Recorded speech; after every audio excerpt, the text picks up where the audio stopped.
અમરેલીના બગસરા શહેરમાં બાળ કેળવણી મંદિર ખાતે શ્રી કિશોરભાઈ હરિભાઈ દડિયા પરિવારના સહયોગથી ગ્રીષ્મ બાળ સર્જન શિબિરનું આયોજન બાળ કેળવણી મંદિરના ટ્રસ્ટી શ્રી દેવચંદ્રભાઈ સાવલિયાના માર્ગદર્શન અને અન્વયે 7 દિવસથી ચાલી રહેલ છે। ત્યારે આ ગ્રીષ્મ બાળ સર્જન શિબિરમાં દરરોજ જુદી જુદી સ્કૂલના વિદ્યાર્થીઓને જ્ઞાન સાથે ગમ્મત મળે તેવી અવનવી પ્રવૃત્તિઓ કરવામાં આવી, જેમાં અમરેલી બાલભવનમાંથી નિતેશભાઈ પાઠક, મોટા માંડવડા શાળાના શિક્ષક રઘુભાઈ રમકડુ, સણોસરાથી શિક્ષણ ટીમે વિજ્ઞાન અને ટેકનોલોજી અંગ માર્ગદર્શન આપ્યું।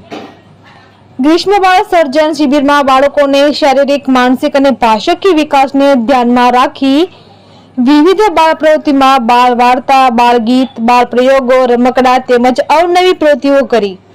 વેકેશનના સમયમાં બાળકો મોબાઈલથી કેમ દૂર રહે તે હેતુથી આ શિબિરનું મુખ્ય હેતુ હોય પોતાના સર્વાંગી વિકાસ થાય તેવા હેતુથી આ ગ્રીષ્મ બાળ સર્જન શિબિરનું આયોજનમાં શિક્ષકો અને વિદ્યાર્થીઓ સાથે વાલીઓ પણ ઉપસ્થિત રહ્યા હતા। રિપોર્ટર અશોક મણવર, અમરેલી। હું ડૉક્ટર નેહલ ત્રિવેદી અને મૂળ ભાવનગરથી આવું છું અને તાલીમકાર તરીકે બધી જગ્યાએ કન્સલ્ટન્સી કરું છું એનજીઓમાં ને એમાં।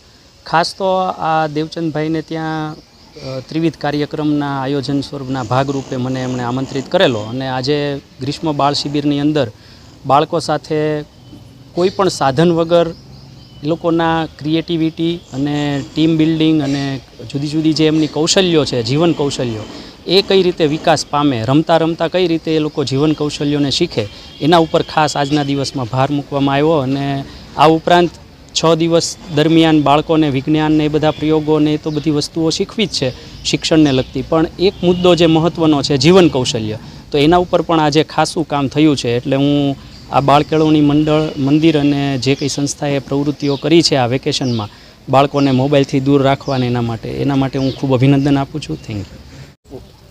મારું નામ બોરીચા નેહા છે। હું ધોરણ 6 માં અભ્યાસ કરું છું। હું કન્યા શાળામાંથી આવેલ છું। અત્યારે હું બાળ મંદિર ગ્રીષ્મ બાળ સર્જન શિબિરમાં હાજર છું। મને 7 દિવસ કેવું લાગ્યું તે આજે હું તમને કહીશ। મને અહીંયા ખૂબ જ મજા આવી।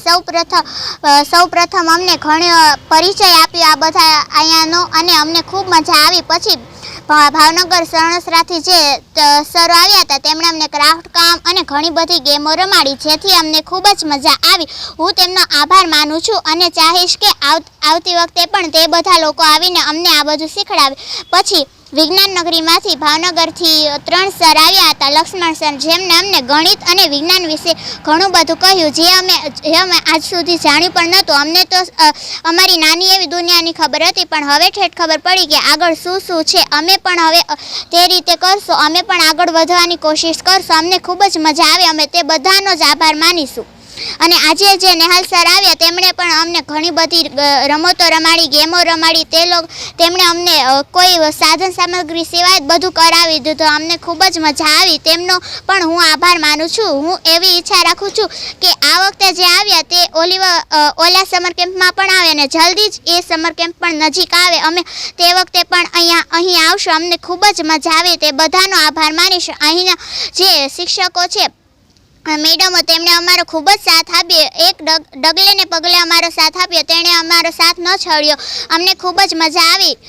ભાવિકા મેડમ, પૂજા મેડમ, જયશ્રી મેડમ, નામ તો અડધા નથી ખબર પણ બધા જ સારા હતા, તેમણે અમને ખૂબ જ મજા કરાવી। અમે ખૂબ જ ખુશ છીએ। આભાર।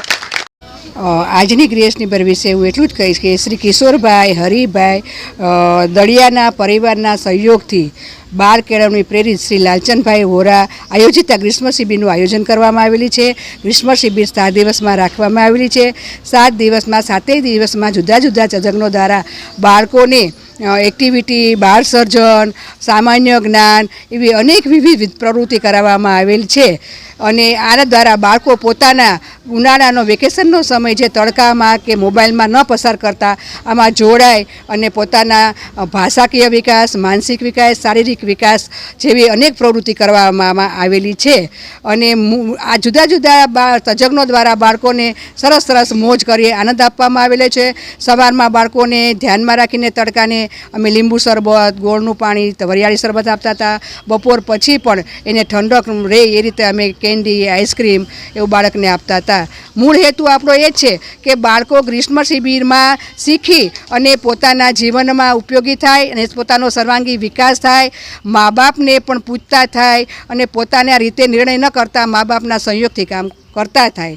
એ આ મુખ્ય શિબિરનો અમારો હેતુ છે. અને આ મોબાઈલના ઉપયોગથી દૂર રહી બાળકો, એ જ મુખ્ય હેતુ સાથે આ શિબિર આજે છેલ્લો દિવસ છે અને આ શિબિરનું સમાપન છે.